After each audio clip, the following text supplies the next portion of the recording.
That is the problem with this country. We're all for honest government, and yet the world condemns us as one of the most corrupt countries in the world. That's why it is difficult to win in any international election, in any international campaign, because the Philippines, among others, has a reputation of being a corrupt country. Isip ng iba, kung corrupt ang bayan na yan, walang matinong lalabas dyan. Walang matinong ibubunga yan.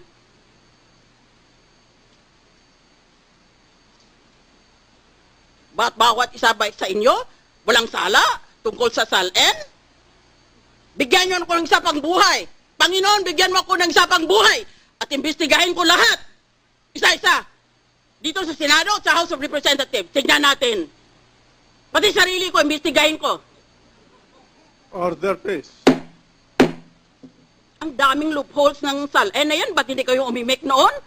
Ba't ngayon bigla na lang kayong so exercised about a loophole? Well, if that is the case, then let us all just put our assets in dollars and know the purpose of the SALN will be perverted or corrupted. That is true. But what about all the other loopholes? Bakit ngayon lang kayo nagalit tungkol sa loophole na yan? Bakit doon pa?